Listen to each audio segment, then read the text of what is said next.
الم تر الی الذین یزعمون، آپ نے دیکھا نہیں ان لوگوں کو جو گمان کرتے ہیں انہم آمنوا بما انزل الیک، کہ بے شک وہ ایمان لائے اس وحی پر جو آپ کو اتاری گئی، وما انزل من قبلک، اور جو اتاری گئی آپ سے پہلے، یریدون ان یتحاکموا الی الطاغوت، پھر چاہتے ہیں کہ فیصلے کرے شیطانوں سے، وقد امروا ان یکفروا بہ، حالانکہ ان کو تاکید کی گئی کہ شیطانوں کو نہ مانے، ویرید الشیطان ان یضلهم ضلالا بعیدا، اور چاہتا ہے شیطان کہ بہکا دے ان کو دور کے بہکاوے میں۔ ایک یہودی کا جھگڑا ہوا ایک منافق کے ساتھ۔ یہودی نے کہا کہ عدل کا عظیم مرکز محمد الرسول اللہ صلی اللہ علیہ وسلم،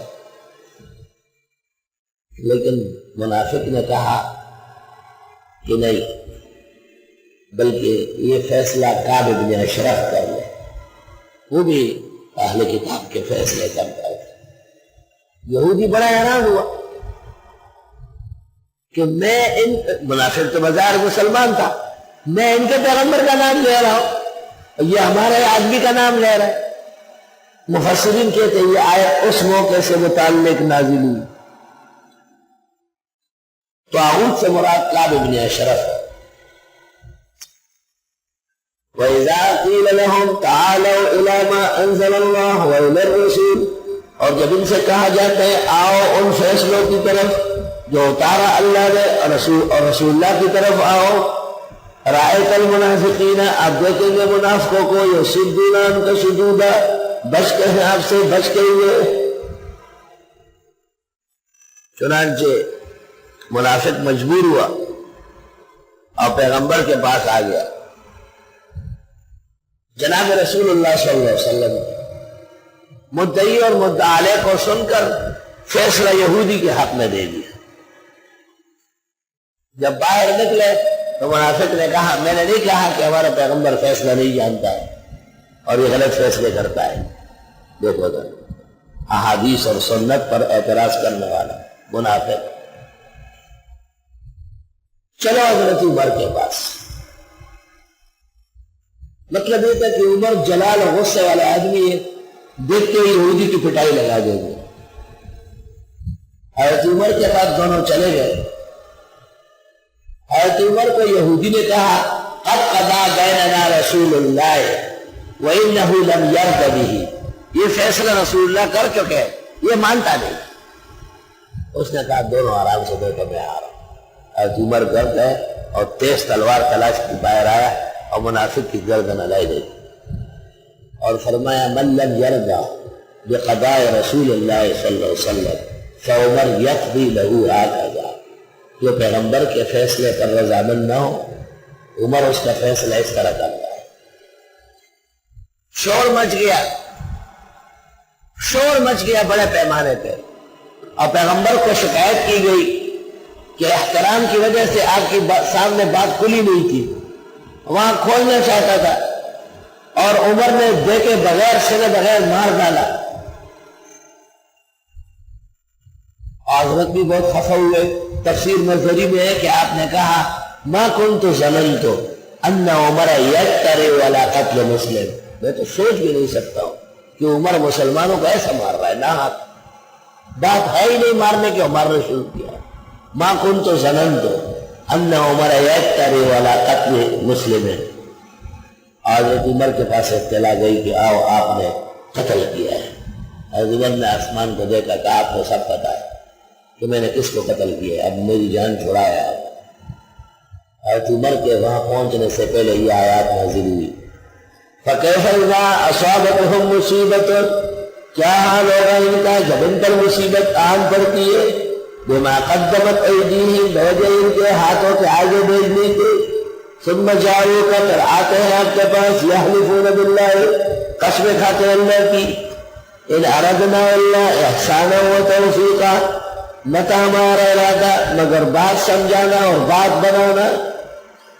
اولئک الذین یعلم اللہ ما فی قلوبہم، ان لوگوں کا حال دلوں کا اللہ کو معلوم ہے۔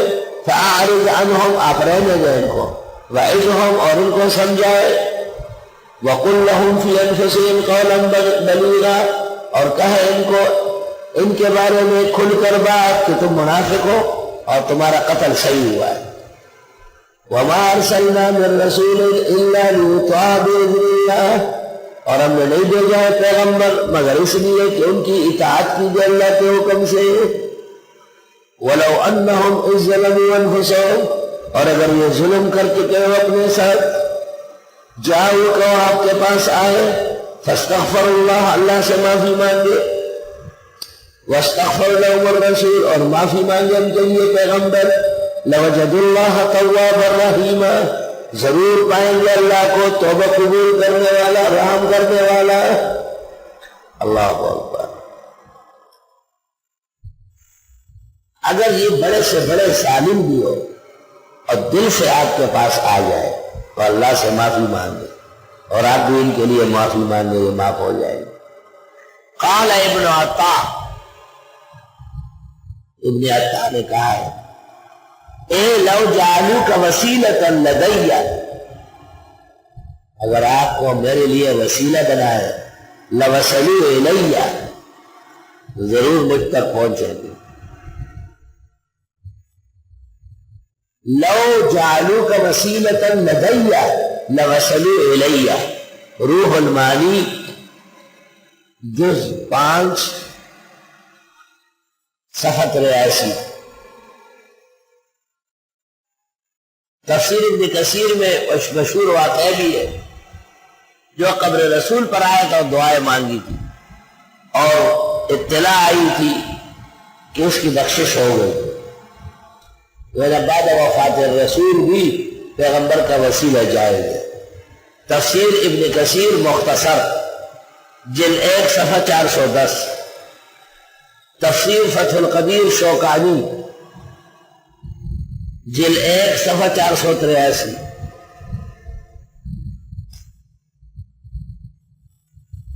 اللہ فلا وربک لا یؤمنون، پس قسم ہے تیرے رب کی یہ ایمان والے نہیں ہے، حتی یحکموک فیما شجر بینہم، یہاں تک کہ فیصل بنا دے آپ کو اپنے اختلافی مسائل میں، شجرہ اختلاف، ثم لا یجدوا فی انفسهم حرجا، پھر نہ پائے اپنے دلوں میں تنگی، مما قضیت آپ کے فیصلے سے، وَيُسَلِّمُوا تَسْلِيمًا اور اس کو مان بھی لے پورا پورا۔ آیت سے مسئلہ معلوم ہوا کہ پیغمبر کے کسی مسئلے پر بھی رضامند نہ ہونا ایمان کی نفی ہے۔ دوسرا مسئلہ، پیغمبر کی اطاعت دین و دنیا دونوں میں فرض ہے۔ تیسرا مسئلہ، پیغمبر کے مقابلے میں کسی اور کا فیصلہ کرانا خلاف شرع ہے۔ چوتھا مسئلہ یا 5واں، سنت اور حدیث کے ہوتے ہوئے اجتہاد اور استخراج کی ضرورت نہیں۔ 5واں اور 6واں مسئلہ، اجتہاد اور استنباط ہمیشہ ان مسائل میں ہوا ہے جہاں سنت اور قرآن موجود نہ ہو۔ تفصیلات کے لیے امام المتکلمین محمد بن عبد الکریم شیرستانی کی کتاب الملل والنحل اور امام غزالی کی الاجتہاد اور ابن نجیم کی فتح الغفار فی شرح المنار